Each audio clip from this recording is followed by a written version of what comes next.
Bonjour, bonjour à toutes et à tous. Bienvenue pour cette conférence qui va vous donner les clés pour réussir votre transformation numérique et surtout la montée en compétences numériques de vos collaborateurs au travers de cas d'études que nous avons pu réaliser. Donc je suis Adeline Virlogeux, directrice commerciale au sein des éditions UNI. Donc merci encore d'être présent pour cette conférence. Alors avant de démarrer, je vais juste vous rappeler en quelques mots qui nous sommes, qui est ENI. ENI, nous sommes experts de la formation à l'informatique sous toutes ses formes, puisque nous avons différentes activités au sein du groupe, à la fois une école qui forme des étudiants jusqu'à Bac+5 au métier de l'informatique. ENI, nous sommes également centre de formation. Nous accompagnons les salariés tout au long de leur carrière sur des formations en présentiel sur toute la France. Et puis, nous sommes présents aujourd'hui au sein du Learning Technologies au travers de notre activité d'éditeur, puisque nous sommes éditeurs de livres, de vidéos à l'informatique et aussi de formations en e-learning. Donc c'est effectivement l'activité principale que nous représentons aujourd'hui et au travers de cette conférence notamment. ENI a été créé en 81, donc il y a 38 ans maintenant que nous sommes experts dans le domaine de la formation à l'informatique. Quelques chiffres rapidement également. Aujourd'hui, ENI, c'est 25 millions d'euros de chiffre d'affaires. Ce n'est pas forcément ce qui est le plus important. C'est surtout une équipe de 100 salariés qui accompagne justement nos clients de façon quotidienne. Nous avons également 15 à 20 nouveautés, livres, vidéos et solutions d'e-learning par mois, des nouveautés, à la fois des nouveaux sujets et des mises à jour de contenu qui sont proposés à nos clients. 5 langues également disponibles, donc nous couvrons effectivement les langues principales, donc nos contenus sont accessibles à l'international. Nous avons également 20 000 e-formations qui démarrent tous les mois auprès de nos clients et de nos partenaires. Donc on a effectivement la chance d'avoir une infrastructure pour nous permettre de pouvoir avoir des formations qui sont proposées à des clients d'envergure. Et nous sommes aujourd'hui leaders en Europe pour nos solutions d'e-learning. Et nous sommes également très présents au Canada et en Amérique latine. Bonjour mesdames. Alors voilà, en quelques mots, ENI. Maintenant, je vous propose de rentrer dans le vif du sujet et de pouvoir aborder les différentes clés qui vont effectivement accompagner la montée en compétences numériques de vos collaborateurs. Ces clés sont vraiment des sources de réflexion pour vous qui êtes dans cette démarche. Et bien entendu, à la fin de cette conférence, nous pourrons échanger au travers de questions-réponses que vous pourrez formuler. Et nous sommes également présents sur le salon, sur le stand C34 un petit peu plus loin. Alors les clés que nous proposons aujourd'hui de découvrir vont effectivement être les suivantes. La première clé que nous avons mis en lumière au travers de notre retour d'expérience, eh bien, c'est l'évaluation de la culture numérique de vos collaborateurs. L'évaluation de la culture numérique, c'est à la fois pour vos collaborateurs la possibilité de prendre conscience de ce qu'est la culture numérique attendue aujourd'hui dans les organisations, que chacun puisse effectivement se positionner, comprendre effectivement quels sont ses points forts, ses points d'amélioration, et effectivement pouvoir mener pour l'entreprise des actions au travers de cette évaluation de la culture numérique. En sachant que pour l'entreprise, cette première étape, cette première clé est essentielle parce qu'elle permet d'avoir une cartographie des compétences globales disponibles en matière de numérique, de pouvoir comprendre quels sont les niveaux des collaborateurs, mais aussi identifier les profils, pouvoir aussi s'appuyer sur des profils qui seraient des champions, des ambassadeurs en matière de culture numérique, qui vont aider l'ensemble de l'entreprise à justement prendre ce fameux virage. Et puis à la fois des personnes qui vont être beaucoup plus passives, qui vont être peut-être même réfractaires pour certains, et qu'il va falloir particulièrement accompagner. Donc cette évaluation de la culture numérique est une des clés essentielles pour effectivement avoir un point de départ, une cartographie pour l'entreprise et une prise de conscience pour les collaborateurs. Nous avons d'ailleurs, au travers de cas d'études, pu mettre en lumière que cette évaluation de la culture numérique, eh bien, elle est la source aussi d'une émulation qui peut se créer au sein des entreprises. Et justement, pouvoir identifier les personnes réfractaires et arriver à embarquer l'ensemble des collaborateurs dans une bonne dynamique. Et nous avons d'ailleurs, à ce titre, pu expérimenter cette solution auprès d'un grand organisme de formation qui s'appelle l'AFPA, qui a fait passer le test numérique ENI, donc qui est une façon d'évaluer la culture numérique. Eh bien, ce test numérique a pu être réalisé par 5000 collaborateurs du groupe AFPA. Et pour eux, ça a été un réel levier d'accompagnement du changement, de conduite du changement. Cette façon d'évaluer la culture numérique leur a permis d'identifier, d'avoir un diagnostic précis et objectif en matière de culture numérique. Et ça a été effectivement voilà, un regard objectif sur la transformation digitale en milieu professionnel. Donc ça a été effectivement un point de départ essentiel, à la fois une prise de conscience pour les collaborateurs et un réel outil décisionnel pour ce client, en l'occurrence le groupe AFPA. Donc, un des éléments effectivement clés, c'est le point de départ, l'évaluation de la culture numérique. Autre clé, eh bien, c'est effectivement la possibilité de mettre à disposition de vos collaborateurs des ressources numériques en libre accès. Alors, il est vrai qu'à titre personnel, nous sommes habitués à aller rechercher des informations, à se former via le web avec différents contenus qui sont mis à notre disposition. Eh bien, cette habitude finalement de consommation de la formation, elle doit se retrouver dans un milieu professionnel.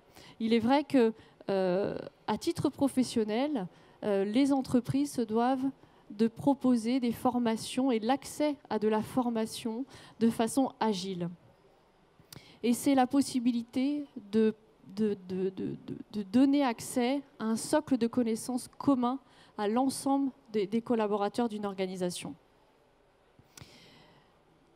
Pourquoi effectivement ces ressources en libre accès auraient du sens, serait une des clés pour accompagner la montée en compétences numériques de votre organisation, parce qu'elle va permettre de responsabiliser les apprenants, de leur permettre d'apprendre en autonomie, et ils sont nombreux à vouloir être complètement autonomes et avoir cette liberté de se former à n'importe quel moment et n'importe quand. C'est aussi une sécurisation pour eux d'avoir ces contenus et ces ressources à disposition. Et également parce que, et je pense qu'au sein de ce salon, vous avez pu le ressentir, la formation, on la vit plus comme avant, on la vit en permanence. On doit se former en continu tout au long de sa vie.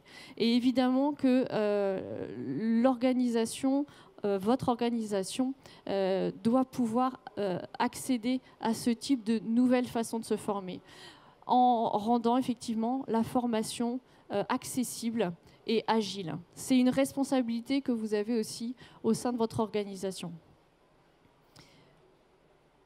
Nous avons à ce titre un cas d'étude justement d'un de nos clients qui est Orange, qui a expérimenté ce dispositif de ressources en libre accès et pour qui justement ça a été extrêmement bénéfique, extrêmement positif. Pourquoi ? Parce qu'effectivement, les ressources, à condition qu'elles soient fiables et de qualité, sur le plan technique et pédagogique, peut être aussi une réelle source d'inspiration. Et ça a été le cas pour le groupe Orange, qui nous a effectivement prouvé par cette expérience que la mise à disposition de ces ressources ont été un moyen d'inspirer fortement l'entité d'innovation du groupe Orange.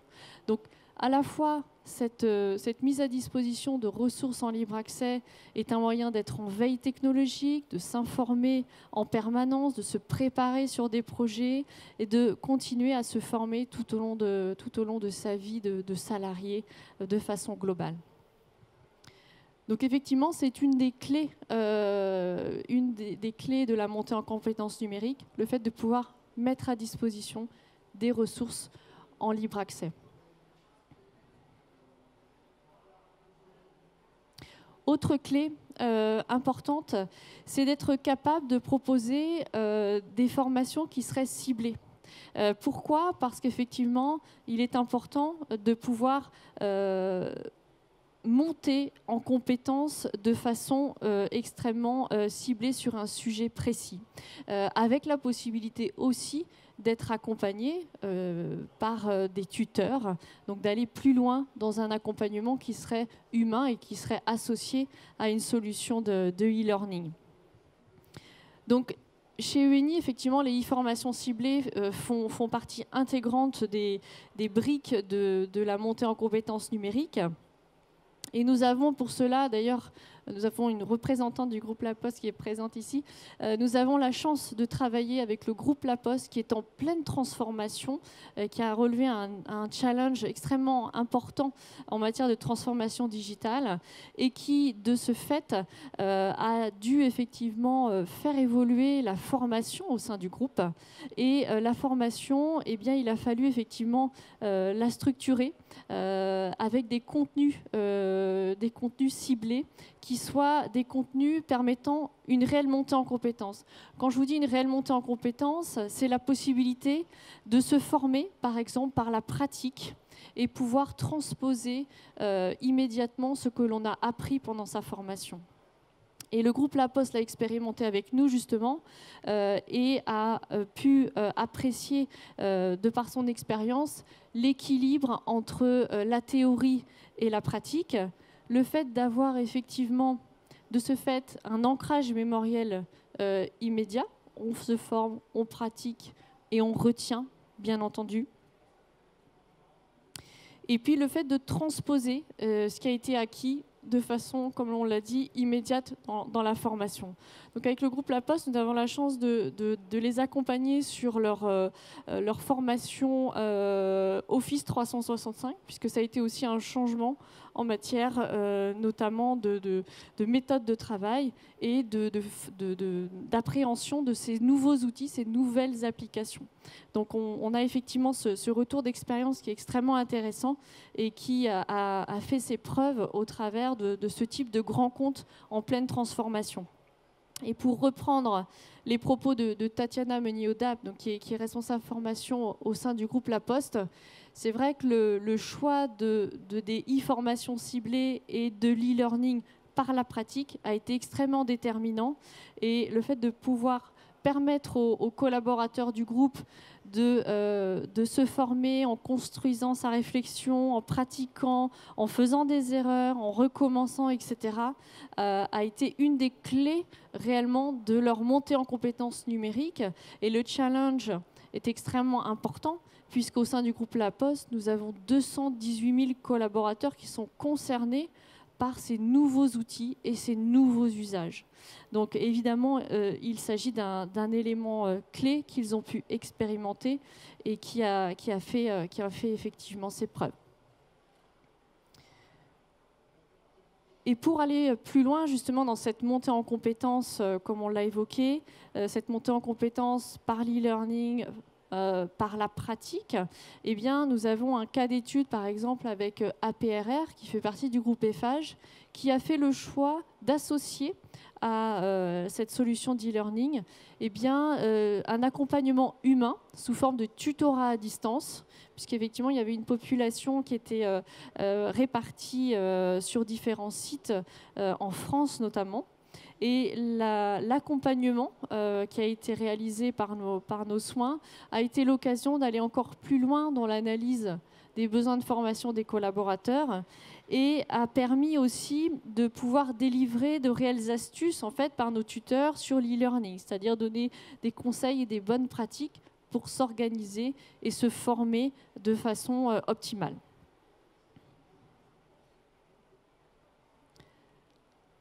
Dernière clé, avant-dernière clé presque, il s'agit des certifications officielles. Certification officielle parce qu'il s'agit en effet d'une clé importante dans la montée en compétences numériques, parce que vous, responsable formation, vous allez pouvoir officialiser les compétences de vos collaborateurs, vous allez pouvoir développer leur employabilité au travers de ces certifications reconnues. Et puis, de façon un peu plus pragmatique également, vous allez pouvoir trouver au travers de ces certifications officielles, eh bien, un levier de financement, donc via le CPF par exemple. Donc les certifications officielles viennent vraiment corroborer cette montée en compétences, viennent aussi eh bien, trouver un levier de motivation finalement, puisqu'il y a une finalité derrière la certification qui va motiver les collaborateurs à aller jusqu'au bout de leur formation, à aller vraiment se former au maximum pour obtenir leur certification, pour obtenir un meilleur score et pour se valoriser dans l'entreprise ou pour se valoriser plus tard dans leur carrière. Donc les certifications sont clairement un vrai levier de motivation. Nous avons des cas d'études clients, alors clients qui sont dans différents secteurs d'activité, mais c'est pour vous dire aussi l'importance des certifications officielles dans la montée en compétences numériques.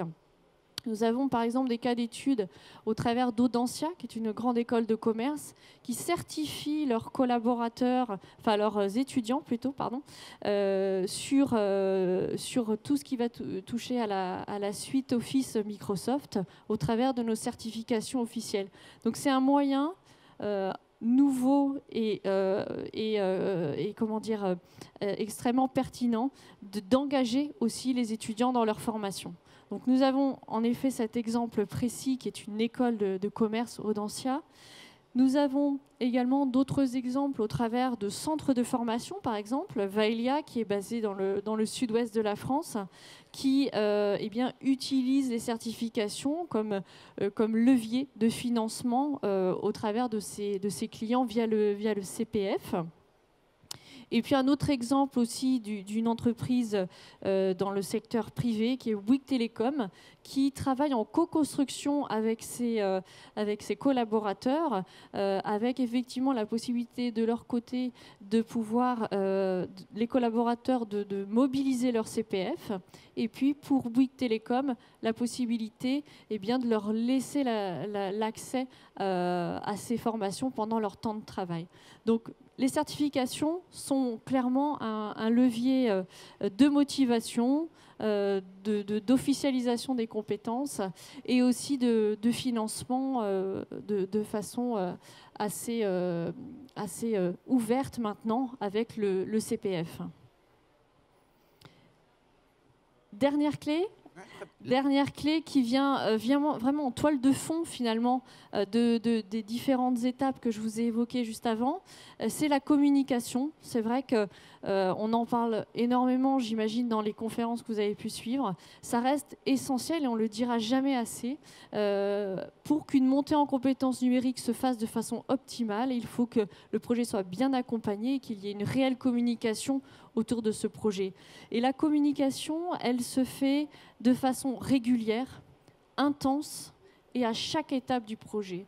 C'est très important de pouvoir effectivement respecter, on va dire, ces règles-là, de pouvoir impliquer les managers RH, les services RH, excusez-moi, les managers, évidemment. Il faut libérer du temps, libérons du temps pour se former et impliquer bien sûr la direction.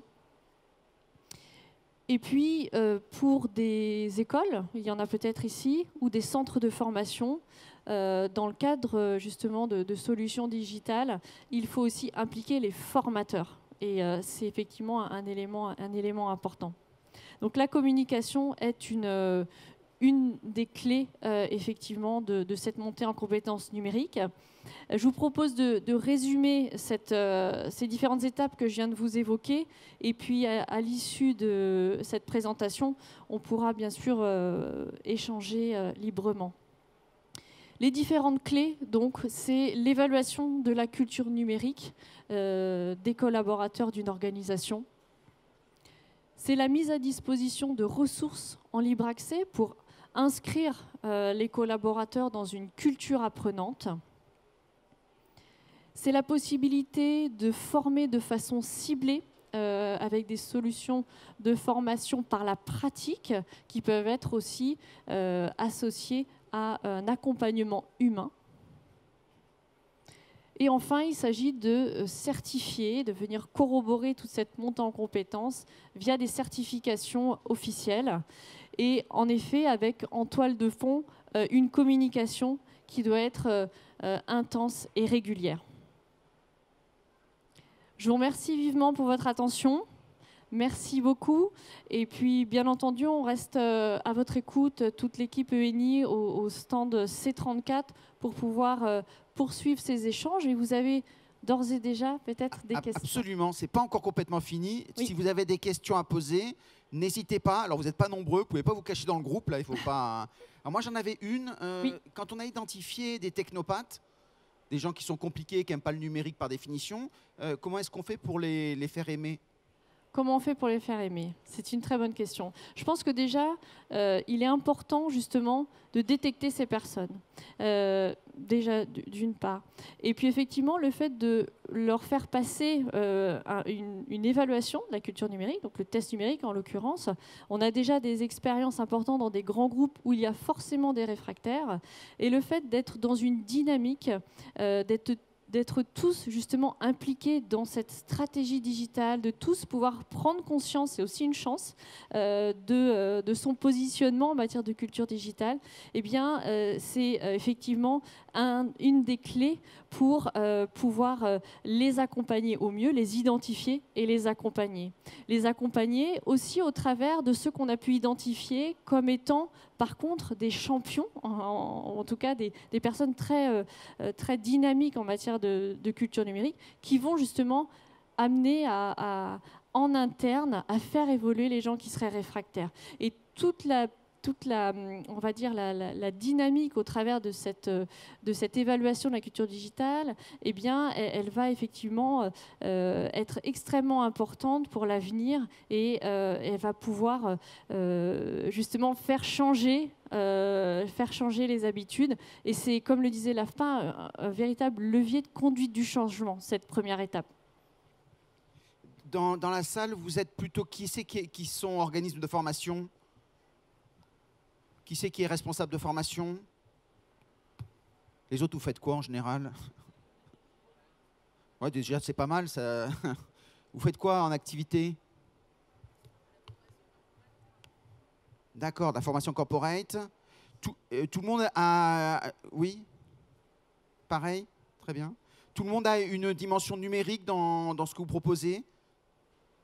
D'accord. Vous en êtes où au niveau du numérique? C'est-à-dire, vous faites quoi?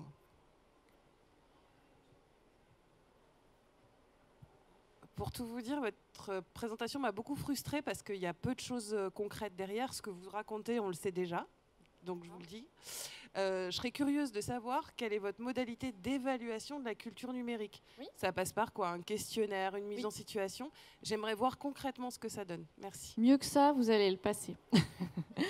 Ah oui, on humilie maintenant la salle. Bravo. Non, très bien. Oui, oui, non, mais on peut vous donner bien entendu des détails très concrets. C'est vrai qu'on avait peu de temps, 20 minutes, pour pouvoir exposer dans les détails. On aurait pu faire une conférence dédiée à cette évaluation de la culture numérique. En 2 mots, il s'agit d'une évaluation adaptative qui va permettre de mettre en lumière le niveau, les profils et les aptitudes à utiliser de nouvelles technologies des collaborateurs. Donc c'est effectivement un test qui se fait en ligne, qui dure entre 20 et 40 minutes et qui va réellement dresser une cartographie. Mais je vous propose effectivement d'en discuter un peu plus longuement si vous le souhaitez. Par test, c'est des quiz? C'est un QCM, effectivement. C'est un QCM qui se passe en ligne et qui voilà, est extrêmement facile à mettre en place. C'est aussi un élément clé de pouvoir le déployer de façon simple et pour des entreprises qui sont à l'international, puisque le test est disponible aussi en 5 langues, donc ce qui permet de pouvoir le faire passer à l'ensemble des collaborateurs d'une organisation. Je ne sais pas si vous êtes concernés. Oui. Alors, Anglais, français, anglais, allemand, néerlandais et espagnol. Oui, muy bien. C'est le seul mot. Voilà. et sur l'AFPA, par exemple, est-ce qu'il y avait beaucoup de personnes qui étaient à l'aise avec le numérique quand il y a eu l'évaluation, ou est-ce que finalement c'était un processus dont il y a eu beaucoup de critiques en amont? On voit qu'ils ont une difficulté. Est-ce que finalement l'évaluation a montré qu'il y avait beaucoup de besoins dès le départ, ou c'était des gens qui étaient en surprise assez préparés au numérique? Oui. Alors, ce sont des informations qui sont confidentielles. C'est vrai qu'on ne dévoile pas d'informations précises en matière de résultats des tests qui sont passés par nos clients. Par contre, ce que je peux vous dire, c'est qu'au départ, il s'agissait d'une initiative régionale. Une région a voulu faire passer le test à ses formateurs. Alors, il y avait des formateurs, effectivement, en boulangerie, des formateurs en mécanique, en comptabilité, des responsables RH, etc. Donc, une région avec des profils de personnes qui étaient complètement différentes, qui ont voulu faire cette expérience. Et finalement, cette expérience a fait le tour des différentes régions de l'AFPA. Et finalement, ils l'ont même appelé le DIAG en interne. Ils ont dit, voilà, est-ce que tu as passé le DIAG, etc. Et finalement, ça a été l'opportunité pour tout le monde de se positionner. Encore une fois, et ce ne sont même pas mes propos, c'est vraiment les propos de notre client, qui nous a dit, voilà, chacun s'est dit, mais j'ai pris conscience de ce que c'était que la culture digitale. La culture digitale, ok, c'est quoi? Eh bien, en passant le test, chacun a pu prendre conscience de ce que c'était. Chacun a pu se positionner. Et au contraire, il n'y a pas eu de jugement. C'est vrai qu'on peut penser, c'était un peu notre crainte aussi, honnêtement. Mais au contraire, chacun s'est dit, bah, c'est une chance. Moi, je me positionne et je vois où sont mes points forts et mes points faibles. Et en plus, mon entreprise, eh bien, elle m'accompagne, elle me forme. Et en fonction des priorités des managers et en fonction, effectivement, des budgets et du temps passé, etc., par formation, il y a eu des choix qui ont été faits, mais ils ont été accompagnés. Et je pense que c'est ça qui est important, c'est de savoir d'où l'on part pour savoir où l'on va. Et c'est essentiel et c'est une clé extrêmement importante. Et on le voit, notre test ne date pas d'hier, honnêtement. C'est-à-dire, ne date pas d'hier. Ça fait 2 ans qu'il a été développé, notre test. Ça fait 2 ans qu'on a plusieurs expériences, mais on voit qu'on a des clients qui en reviennent et qui nous disent, ben voilà, il y a 2 ans, moi, je n'ai pas voulu passer votre test, parce que je pensais que j'en avais pas besoin. J'ai fait des trucs, mais honnêtement, je ne sais plus où j'en suis. Je passe votre test, je fais un point et je mène des actions concrètes. Et on voit qu'on a une recrudescence de demandes de ce type. Ils ont progressé beaucoup, ou ils se sont aperçus qu'ils étaient bons ou pas bons, mais finalement, ils s'en sont restés là. Alors, ils n'ont pas repassé le test pour vérifier. Ah ouais, c'est ça. Par contre, on a des clients comme Red Electrica, par exemple, en Espagne, qui, eux, ont cette volonté, c'est-à-dire de dire, je passe le test, je mets des formations en place, au bout d'1 an, je refais passer le test à mes collaborateurs et je mesure le ROI. Ça, c'est aussi une bonne stratégie. Exactement. Très bien, merci beaucoup. Donc, n'hésitez pas à aller sur le stand C34. Si vous avez d'autres questions, il y a peut-être même des goodies à récupérer. Absolument, on a des berlingots nantais qui sont excellents. et même des sucettes au caramel au beurre salé, c'est pour vous dire. Je vais vous dire. Donc on vous attend sur le stand. Merci beaucoup. Un grand merci à vous en tout cas.